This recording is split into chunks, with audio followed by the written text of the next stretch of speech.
It's the last leg session. This is the very final leg session I have before the race, which is in 9 days from today. And Lane, who's trying to get out of the camera right now, quick, catch him before he goes, has suggested this is the optimal time for me to finish up with my last leg session. Yeah! Before we go. So he's like, I know you're probably gonna struggle not training legs before then, and I'm so excited that I don't have to train legs before the race. I'm very ready for that. So we thought we'd do one last YouTube video before the actual race where we just have a chat about where we're at in terms of training, recovery, and preparedness for the race. So I'm gonna sip in some pre-workout, and then we'll get into the workout. First up, we've got leg extensions here.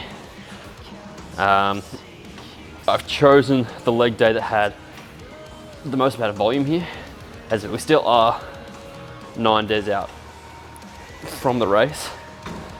So I don't want to just like go on easy.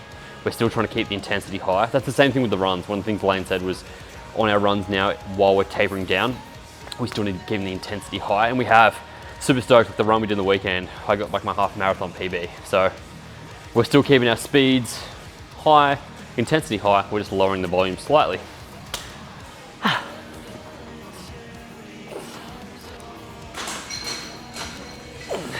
So how are you feeling overall, being 10 days out? Pretty confident. Like, the goal's never been to like win the race. It's been to do it, achieve the length, do something I've never done before, and recover afterwards without like burning out. And I think I'm on track for that. So far, I haven't had a run where I've been fully wrecked afterwards for ages, which I think is a good sign.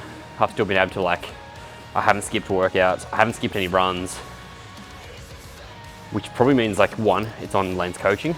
He's actually programmed it in something that we can achieve. But I'm also still motivated. I'm enjoying the process, which is cool. I don't know. I'm actually feel like a runner now.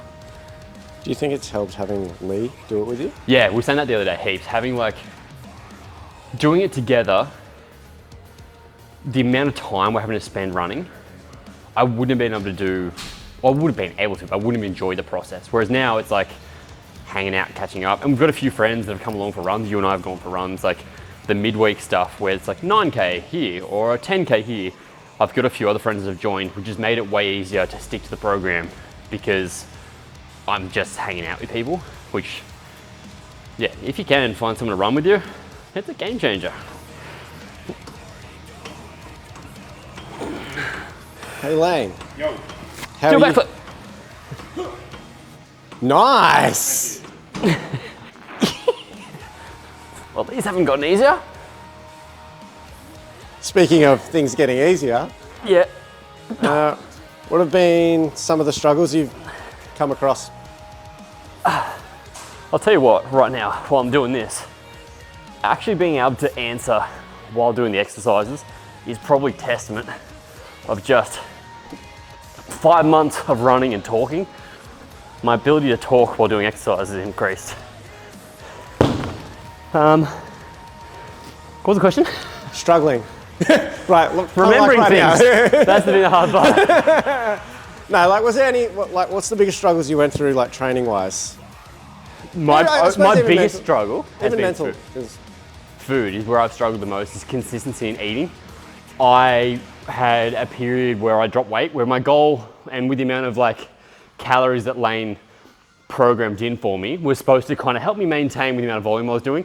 And I dropped for a month and maybe 2 months. I probably was eating under. And then I'm now back up. I actually weigh now more now than I did when I started. I'm almost at 81 kilos. I was 80.4 when I started. So I had to make conscious efforts with food way more than I anticipated. And I struggle with it more. When I've done like bodybuilding bulks, eating a lot of food's been okay for me because I haven't been burning the amount of calories I have been. Whereas this time, early on the runs, like a 20K run, I was burning 3,500 calories. Whereas now it's not as much strain on my body to do it, so I'm cutting down the amount of calories I'm burning doing that. And so it means I can eat.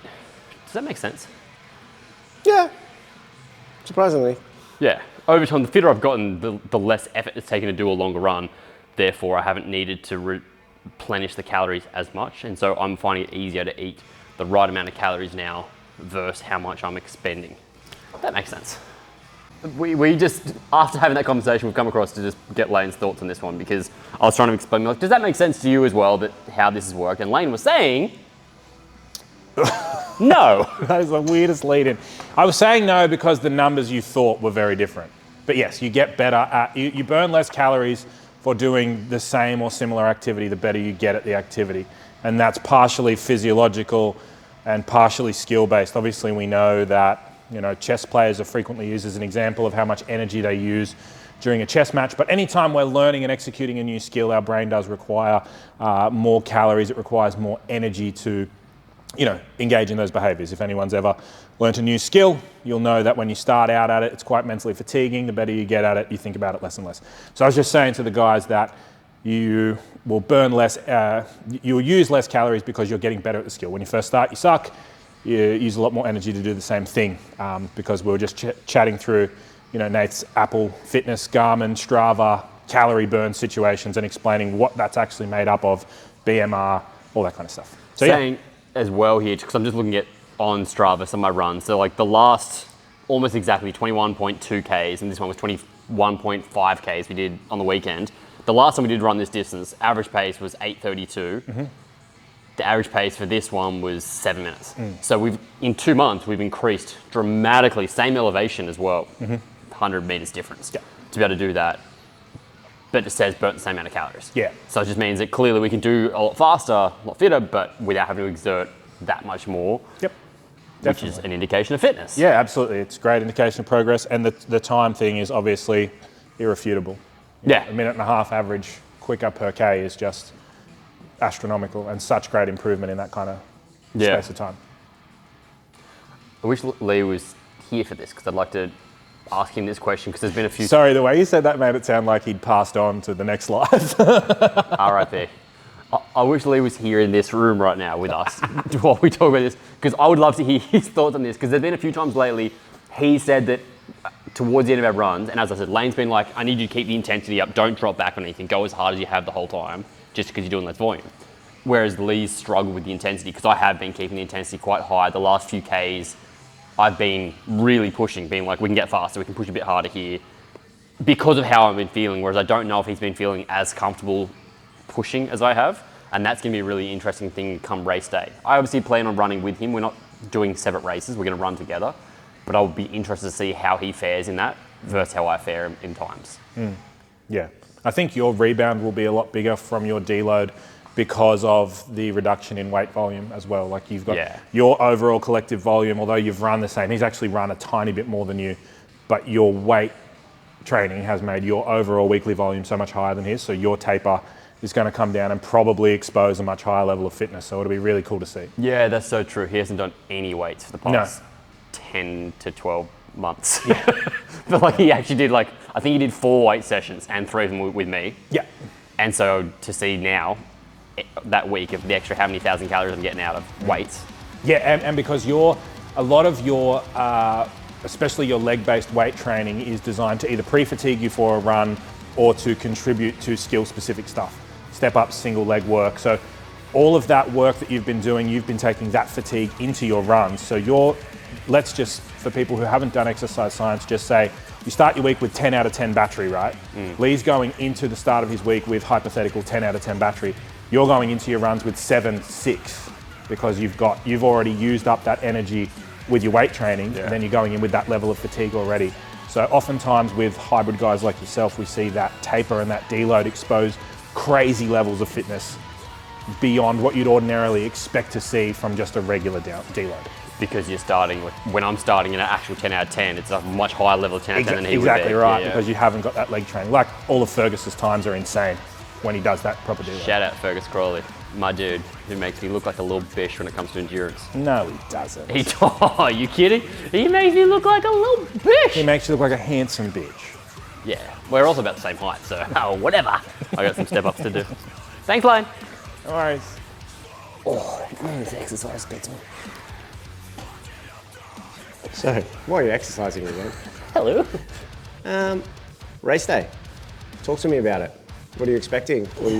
Any worries? Any excitement? I'm excited because Court and Rach, Lee's partner, are coming down with us. It's kind of going to be like a weekend away, and the Blue Mountains are stunning, as you saw in that. I actually don't think we filmed much of the actual town when we did the last YouTube video, but Blue Mountains is a really pretty area.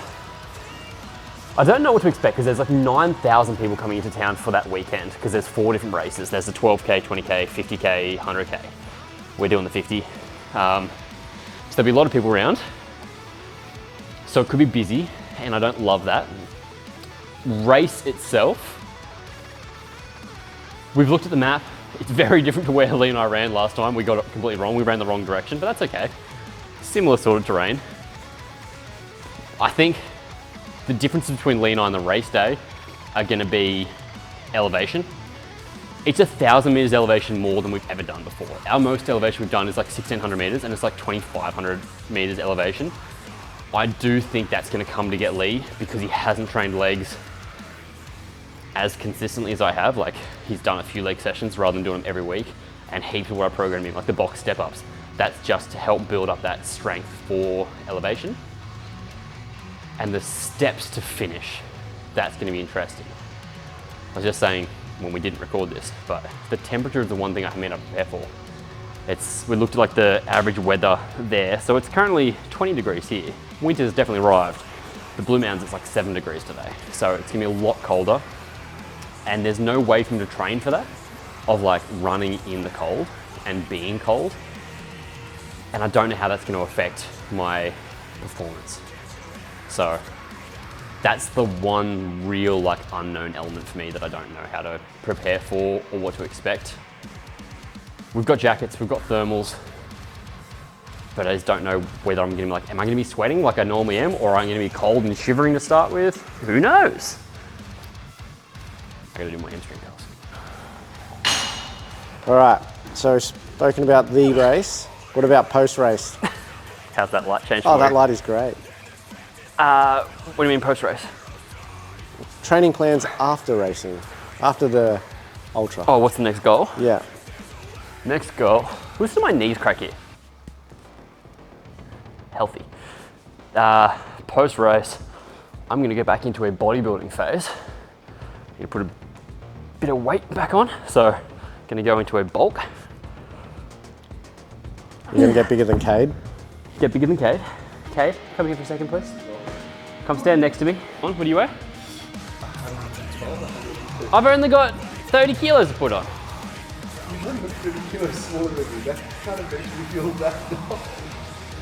There we go. My legs have disappeared and yours are getting bigger and bigger. No, I'm not gonna get Cade size, that's crazy. I'm a smaller human. I'd like to put on like a healthy, maybe 5 kilos would be ideal in that period because I don't want to go too hard, too fast. I'm also going to try and improve my short distance time, so like 5K, 10K. I would like to get down to a relatively comfortable 5-minute kilometer 5Ks because we've been running like long and slow for so long. I think that would be a nice change up. So if I can do like a relatively comfortable 25-minute 5K, that would be good whilst bulking. I plan on staying hybrid. I'm not just going to go all into one thing or all into another. A bit of everything. I think it'd be fun as well to do the bulk with a bunch of people, like make it a community thing. Comment below on this video if you would like to do that. Like I think it'd be really cool to be like, we all follow the same structured program. Obviously everyone's nutrition is going to change depending on like what size you are already and what your goals are, but I think that could be really fun to all follow the same training program. If you would be interested in that, let me know. Yeah, we're good. Yeah, we are. Next up, we've got a superset on carbs. Carbs have been the biggest thing I think I've grown. I actually think that carbs have grown in this period more than anything else. Other leg, oh, and you said my little vastus medialis here has definitely, like without flexing, it's just always there. So I think I've built definition here and here, but I've lost a bit up here. So that's what I want to do next, is grow them back in. But Calves. We're hitting calves next. Standing calf raise, supersetted with a seated calf raise. We're going for 12 reps on each.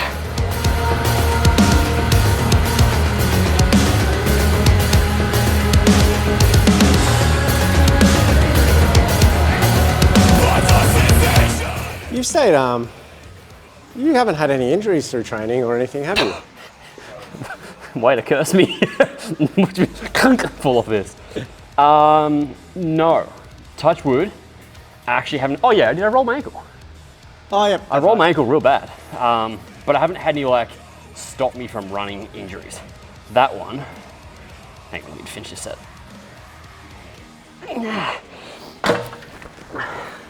I rolled my ankle quite badly on a 30k run at the 4 kilometer mark. Stepped off a route, rolled it that way. My ankle was like dirty from touching the ground, and we were pretty scared that I'd done some damage. This light is really changing. Apologies for that. I'll do my best in post. Why can't you control the sun? But I've had so many ankle injuries from playing football over the years, soccer, for those of you playing at home, that I've had fairly elastic ankles, so it did bounce back pretty quickly. And so I just kept running after I made sure I could step up on it. And it's come back, like literally no ongoing things. The swelling fully gone down, and there's been no long lasting repercussions of that. But touch wood, that's been the only real thing. Lee had a bit of a knee niggle, which he saw a physiotherapist about. And that was when he stopped doing weights, because he was doing his therapy on his knee. And so he stopped doing weights. Not because they were hurting, just because he was doing that instead. So, but that's also back. He's fine, uninjured now. We said this like 2 weeks ago, that we were so close to being done now. We're kind of scared of getting injured, but it's my last workout in legs. I still have 5 more runs to do before the race, but they're all fairly low volume, low intensity.